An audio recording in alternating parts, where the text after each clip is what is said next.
française de Lima est toujours ravie de participer à des événements nationaux ou internationaux autour de la langue française. Et c'est une très bonne initiative de la Fondation Alliance Française et des organisateurs des timbrés de l'orthographe d'avoir invité les Alliances françaises du monde entier à participer à cet événement. Les participants de la dictée sont regroupés dans 3 catégories à Lima.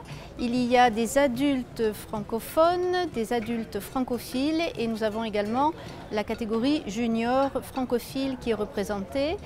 Ce sont surtout les francophiles adultes qui sont représentés avec notamment un certain nombre d'enseignants de l'Alliance française de Lima.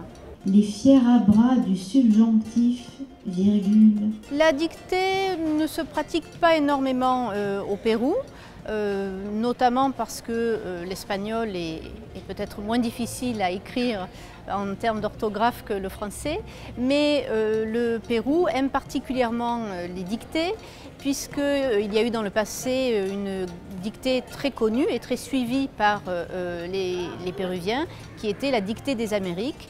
Et c'est pour ça que cette année, à nouveau, il y a un certain nombre de participants à cette dictée des timbrés de l'orthographe. Tout événement lié à la langue française, comme la dictée, est évidemment un événement qui permet d'attirer un public d'amateurs de notre langue. Il y a cette fois-ci des personnes nouvelles que nous ne connaissons pas qui viennent à l'Alliance et je suis persuadée que si l'initiative est renouvelée, nous aurons de nombreux participants les années à venir. Le Pérou est un pays francophile, comme de nombreux pays d'Amérique latine. Il existe une longue tradition historique entre les 2 pays. Et de nombreux intellectuels, comme par exemple Mario Vargas Llosa, ont appris le français à l'Alliance française de Lima.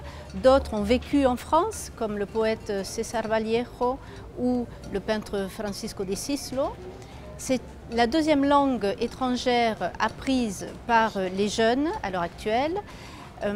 Et puis il faut savoir que l'Alliance française de Lima a fêté cette année ses 124 ans d'existence, ce qui est la preuve de la vitalité et de la longue tradition francophile qui existe dans ce pays.